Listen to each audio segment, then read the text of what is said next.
Ghana, we now have freedom. Africa wants freedom. Africa must be free. Oracles indicated. Des faits indiquent que Kwame Nkrumah était malfaisant. Monsieur le Président, il y a un coup d'État. Je n'avais jamais vu une telle explosion de joie.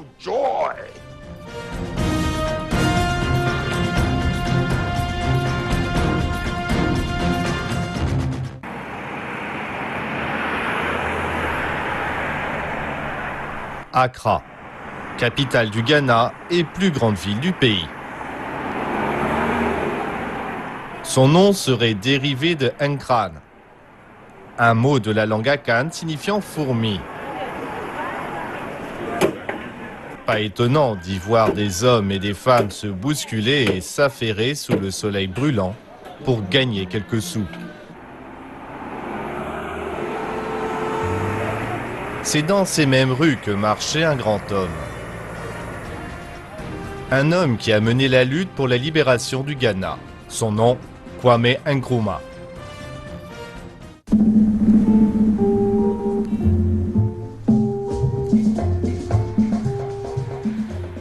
C'est sous sa direction que le Ghana a fait de grands progrès en termes de développement, comme la construction de la ville de Tema, de l'autoroute Accra-Tema, de l'Université des sciences et technologies Kwame Nkrumah et du grand barrage d'Akosombo. Bien sûr, il a également joué un rôle clé dans la fondation de l'Organisation de l'Unité africaine. Kwame Nkrumah est salué pour ses réalisations au-delà des frontières du Ghana. Cette décennie est la décennie de l'indépendance africaine. En avant, vers l'indépendance. L'indépendance maintenant. Demain, les États-Unis d'Afrique. Pour lui, l'Union africaine était une passion et je pense qu'il avait raison. Regardez ce qui se passe en Afrique maintenant, regardez ce qui se passe au Congo. C'est l'un des pays les plus riches. Mais où en est-il maintenant? Il y a des chefs de guerre partout avec des entreprises privées de l'extérieur. Et ils font ce qu'ils veulent. Regardez ce qui se passe dans toute l'Afrique. Il avait prédit que si on ne s'unissait pas, on en serait là où nous en sommes maintenant. Le docteur Kebi Asante était secrétaire d'État sous la direction de Kwame Nkrumah. Il raconte quelle personnalité avait Nkrumah. Il pouvait être charmant quand il le voulait. Mais généralement, avec ceux qui travaillaient avec lui, il était ce que j'appellerais un contremaître dur et charmant. C'était un bon danseur et il aimait la musique. On entendait de la musique, je me souviens qu'on entendait souvent du high life, de la musique traditionnelle.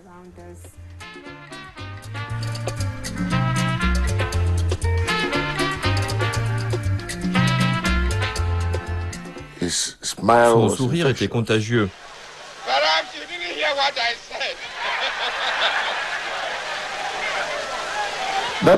C'était le charme de Nkrumah, un homme qui était très engagé pour l'Afrique. Nkrumah a vécu et est mort en africain. Il naît en septembre 1909 dans un village de la Côte de l'Or, nom du Ghana avant son indépendance. On le prénomme Francis Nya Kofi Ngioma. Son père est orfèvre et sa mère fait du commerce de détail. Plus tard, son nom change pour devenir Kwame Nkrumah. Nkrumah fait ses études à l'école d'Achimota en 1930, puis devient enseignant.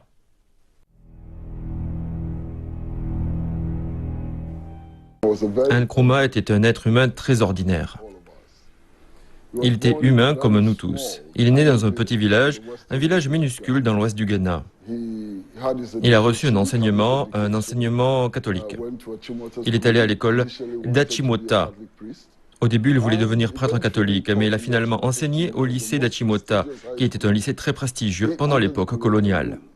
À 26 ans, Nkrumah quitte la Côte de l'Or pour étudier à l'université Lincoln aux États-Unis.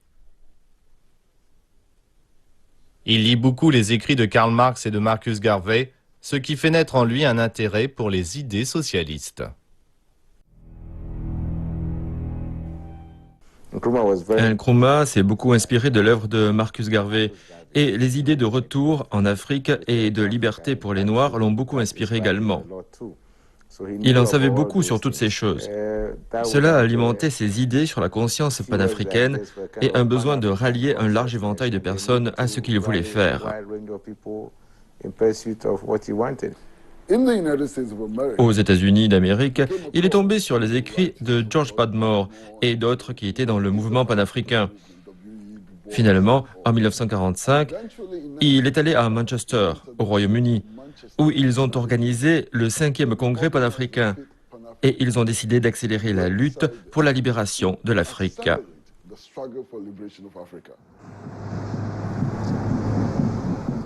Ces hommes d'action et de réflexion ont exercé une grande influence sur le jeune Nkrumah. Ces idées en faveur de l'unité de tous les Africains seront plus tard connues sous le terme de panafricanisme. Dans son livre I Speak of Freedom, Nkrumah écrit « Divisés, nous sommes faibles. Unis, l'Afrique pourrait devenir l'une des plus grandes forces pour le bien dans le monde. » Après 12 ans loin de sa terre natale, Nkrumah est invité à devenir secrétaire général du tout premier parti politique de la Côte de l'Or, l'UGCC, à savoir United Gold Coast Convention. Nkrumah et les membres fondateurs du parti seront plus tard surnommés les Grands Six. 1948 est une année durant laquelle la Côte de l'Or connaît une agitation durable qui donne lieu à des boycotts et des actions de masse. Les marchandises importées par les commerçants asiatiques, libanais et européens sont trop chères pour les locaux.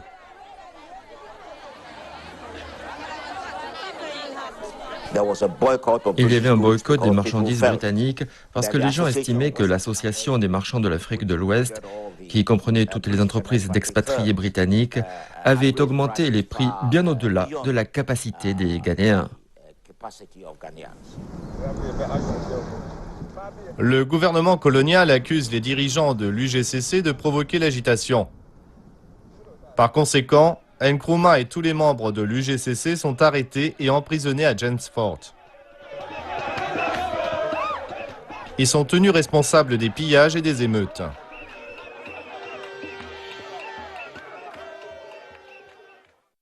Cette incarcération n'empêche pas Nkrumah de continuer à s'opposer au pouvoir britannique. Son arrestation n'a en aucune manière atténué l'enthousiasme au sein du parti qu'il avait fondé, en grande partie parce que certains des militants sont restés en dehors des murs de la prison. En 1951, la population de la Côte de l'Or vote pour l'autodétermination. Kwame Nkrumah a déjà quitté l'UGCC pour former un autre parti, le CPP.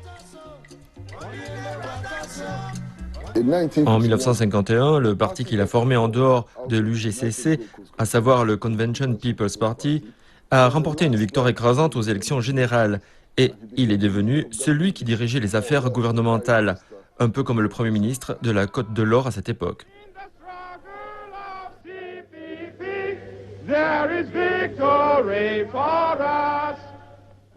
Le CPP est très suivi. La jeunesse, en particulier, croit en Kwame Nkrumah et ses idées. Elle s'implique activement dans une campagne en faveur de sa libération. Après la victoire écrasante du CPP, la pression sur le gouvernement colonial pour libérer Nkrumah augmente. At Accra, a huge crowd cheers as Kwame Nkrumah leaves James Fort Prison, freed by the governor as an act of grace on the eve of the inauguration of the new constitution. Le gouverneur britannique, Charles Arden Clark, le reconnaît finalement comme Premier ministre. Entre 1945 et 1965, un nombre important de pays africains obtiennent leur indépendance des puissances coloniales européennes.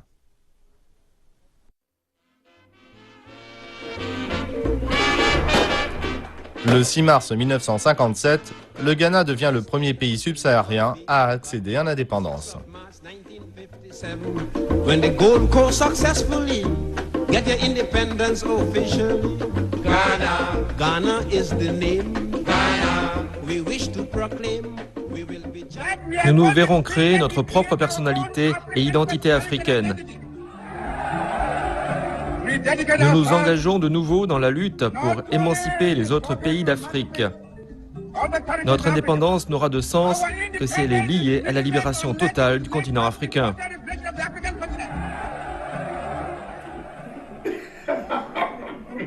Jerry Rawlings, ancien chef de l'État, se souvient de l'atmosphère qui régnait à l'époque. On jouait au football et on a entendu la sirène.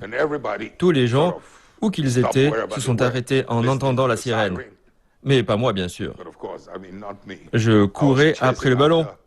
Et j'ai compris que j'étais le seul à courir après le ballon, alors que tout le monde écoutait la sirène quand je suis tombé sur un fil de fer barbelé. Et c'est la cicatrice que j'ai ici. C'était ce jour-là. Que ceux qui portent un chapeau l'enlèvent. Écoutons l'orchestre jouer notre hymne national. Et à partir de maintenant, cet hymne national est l'hymne national de la Côte de l'Or qui sera joué à toutes les occasions.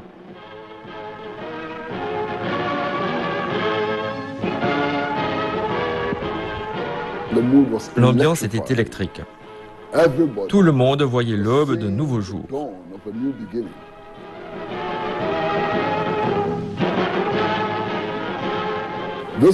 C'est le jour où il a dit que l'Afrique était capable de se gouverner elle-même et que nous, les Africains, devraient être autorisés à faire nos propres erreurs. Ce fut une journée incroyable. Cette liberté est une source d'inspiration pour d'autres pays africains qui veulent s'émanciper du joug colonial.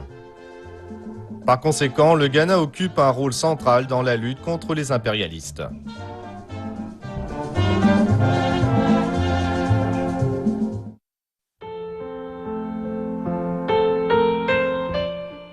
Le 31 décembre 1957, le Premier ministre en exercice, Kwame Nkrumah, met fin à son célibat. Il épouse Fathia Ritz. Un heureux événement qui se produit quelques heures après que l'avion de cette dernière, qui venait d'Égypte, a atterri à Accra.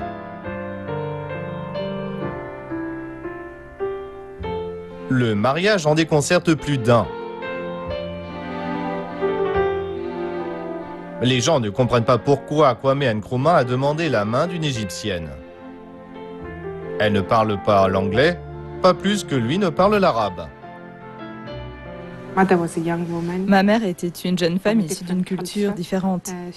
Elle a quitté sa famille et sa maison pour venir vivre ici, donc je pense que ce fut un mariage difficile. Mais dans un sens, je me souviens qu'elle a dit que si c'était à refaire, elle l'aurait refait. Lui, je pense qu'il ne l'a pas épousée parce qu'il était amoureux d'elle. Il a juste senti qu'il était temps pour lui, étant donné sa fonction, parce qu'il était Premier ministre, puis est finalement devenu président en 1960. Je pense qu'il avait besoin de donner cette image. Ensemble, ils ont 3 enfants. Gamal, Samia et Sekou. D'une relation précédente, il a également donné naissance à un fils, Francis Nkrumah. On a eu une enfance ordinaire, dans le sens où mon père était très modeste et simple à la maison. Je me souviens qu'on jouait autour de lui. Mais je me souviens de petites choses comme quand il insistait pour nous donner une cuillère de miel car c'était bon pour nous.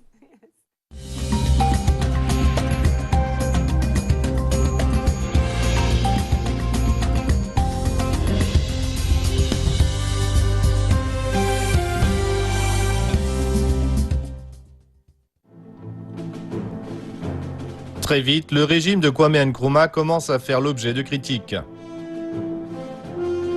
En déclarant le Ghana comme un État à parti unique, il est perçu comme un dictateur. Avec le système du parti unique, tout devenait Nkrumah, et ce n'était pas bien. Voyez-vous, c'est encore une méconnaissance totale de l'histoire africaine. La quasi-totalité des États africains qui se sont libérés du joug colonial ont établi un système de parti unique. Pensez-vous qu'un système de parti unique est bon pour la démocratie? Si ce n'était pas la démocratie, ils auraient dû nous laisser avec les maîtres coloniaux. Ils ne nous y forçaient pas. J'ai attendu un jour où il était seul et de bonne humeur pour lui dire « Pourquoi voulez-vous un parti unique ?» Il a dit « J'ai fondé de nombreuses usines et industries et je n'ai pas assez de personnes compétentes pour les diriger. La plupart des gens qui peuvent le faire sont dans l'opposition. » Voilà pourquoi j'ai compris la raison pour laquelle il voulait un État à parti unique, auquel nous appartiendrions tous.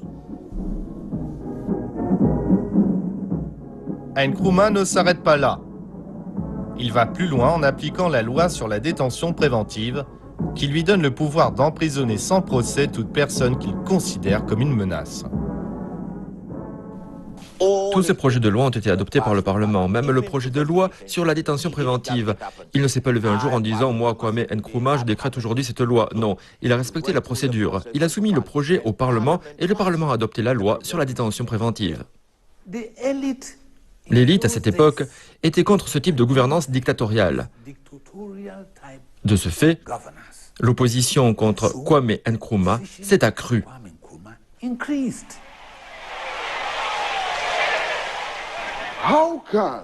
Comment la personne qui nous avait menés dans la lutte pour élire nos propres dirigeants aurait-elle pu devenir un dictateur? La personne qui nous avait conduits à affirmer notre droit en tant qu'être humain. Quelle logique bizarre! Ça n'a pas de sens. C'est son propre peuple, son propre gouvernement qui s'en est débarrassé parce qu'il devenait nuisible.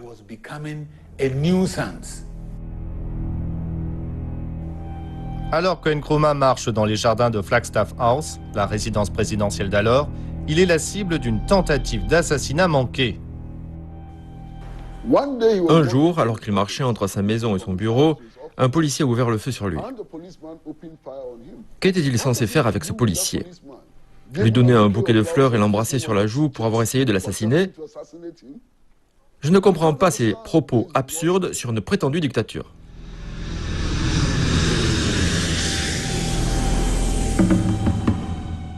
En août 1962, Nkrumah revient de Haute-Volta, aujourd'hui le Burkina Faso.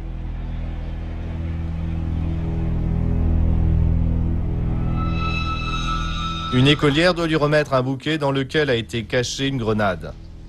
Cette dernière explose.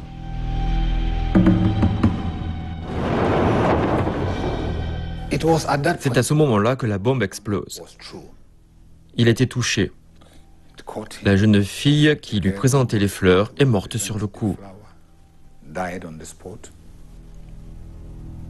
Il a eu le corps grêlé par les fragments de la grenade.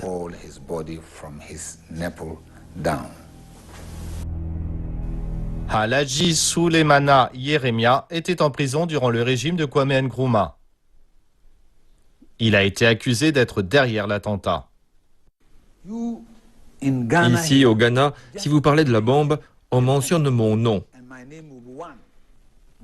Si vous regardez le procès, je n'étais pas seul.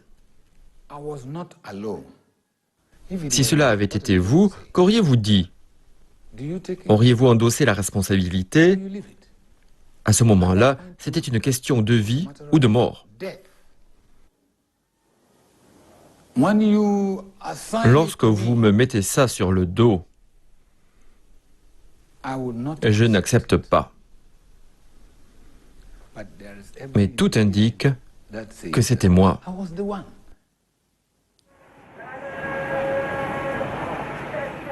Les conditions économiques au Ghana commencent à se dégrader. Le cours du cacao, qui constitue la majeure partie des exportations, baisse sur le marché mondial. Le taux de chômage augmente parce que les entreprises publiques qui ont été établies s'effondrent vite et les prix des produits alimentaires sont en hausse. À un moment, on a eu le revenu par habitant le plus élevé en Afrique. Le Ghana, pour la première fois, rationnait le savon, le lait et d'autres choses qu'on achetait au stade d'Accra. Cela n'était pas digne du Ghana. Pendant ce temps, Nkrumah finance la Guinée à hauteur de 10 millions de livres provenant des caisses de l'État, ce qui constitue la pire erreur économique de l'époque. La Guinée devait être assurée d'un soutien et toute l'Afrique devait savoir que nous étions ensemble, que nous devions nous aider les uns les autres. Donc pour moi, ce n'était pas une question d'argent, mais un geste symbolique d'une grande importance. Ces efforts pour sauver la Guinée n'améliorent en rien sa réputation déjà ternie auprès de la population ghanéenne. Même ceux en qui il fait le plus confiance dans son gouvernement peuvent finir par être une menace.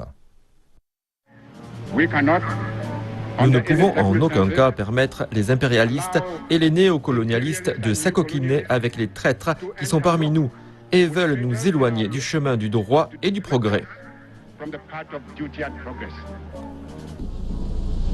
Le 21 février 1966, le président Kwame Nkrumah quitte Accra à bord d'un avion à destination de Hanoï, au Vietnam. Ironie du sort, il part pour une mission de paix, alors que chez lui, la situation est tout sauf paisible. 3 jours plus tard, le matin du 24 février 1966, le président à vie autoproclamé Kwame Nkrumah est renversé par un coup d'État militaire.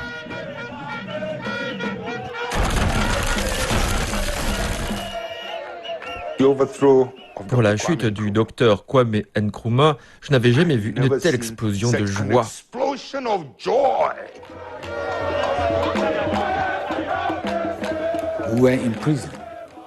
On était en prison quand on a appris que Kwame Nkrumah avait été chassé. Dans la prison, on pouvait voir les gens pleurer de joie. La prison était pleine.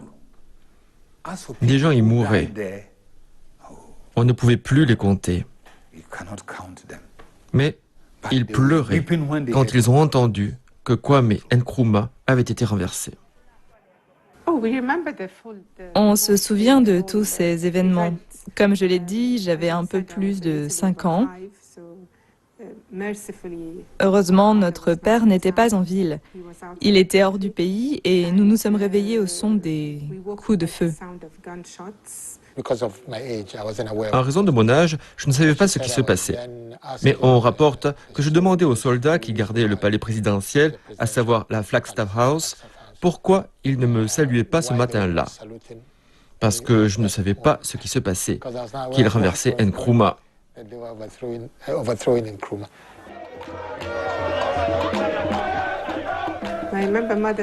Je me souviens de 2 choses que ma mère a faites. Elle nous a dit de prier et on a prié. Je me souviens qu'on s'est agenouillé pour prier et quand on a terminé, elle a dit qu'il ne nous arriverait rien, même s'il tirait.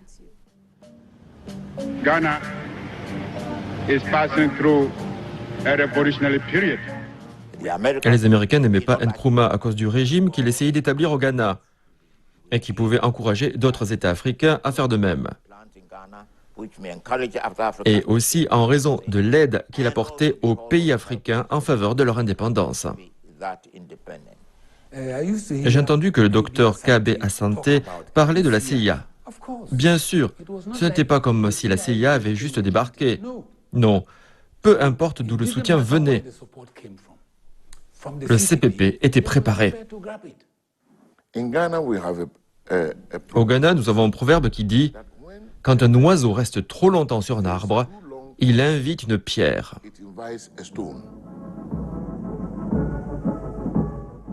Nkrumah part en exil en Guinée où son ami et camarade pour la libération, Sékou Touré, lui offre l'asile et lui propose un poste de coprésident.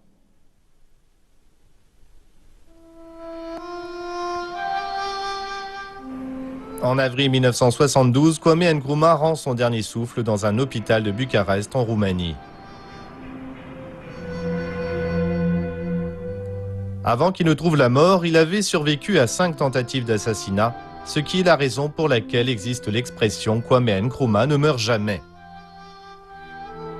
Forever Nkrumah never dies, never dies.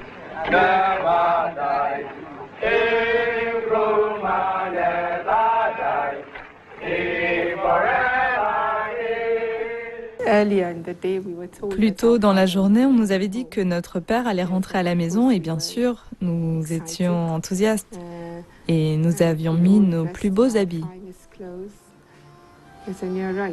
Je me souviens que ma mère était particulièrement élégante dans sa robe en mousseline. En fin de journée, un émissaire est venu avec l'incroyable nouvelle que notre père était décédé.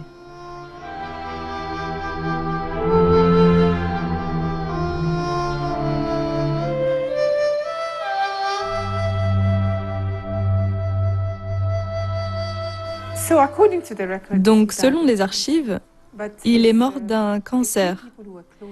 Mais quelques personnes qui étaient proches de lui en Guinée disent également qu'il aurait été empoisonné. Il n'y a pas eu la moindre réaction à sa mort. C'est Amilcar Cabral qui a dit que Nkrumah était mort du cancer de la trahison et il avait beaucoup de trahison à l'époque de Nkrumah.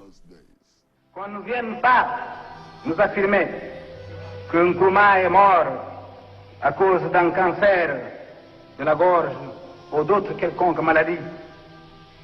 Non, Nkrumah a été tué par le cancer de la trahison. I, Robert Gabriel Mugabe, do swear. Parmi ceux qui disent que Kwame Nkrumah était bon et était fidèle à ses principes, je dirais Mugabe. Mugabe était reconnaissant envers Kwame Nkrumah. Mais regardez le style de gouvernement de Mugabe. Est-ce une réussite? Voilà un vrai Nkrumah maïste, un panafricaniste qui croit en la véritable identité de l'Africain. Oui, c'est bien beau, mais en pratique...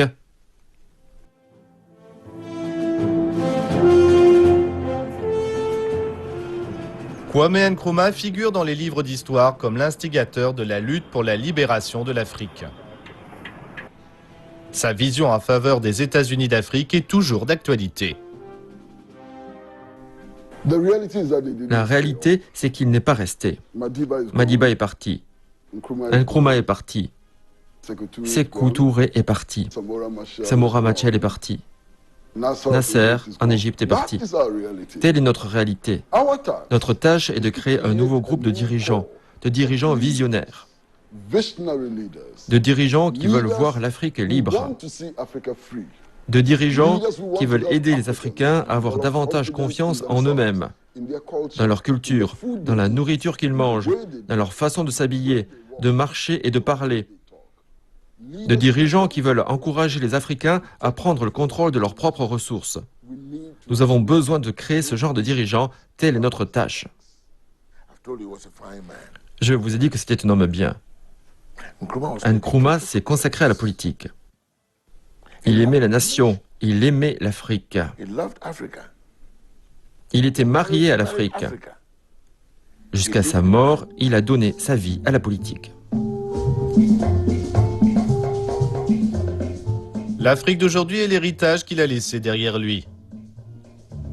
Elle rappelle constamment que Kwame Nkrumah ne meurt jamais.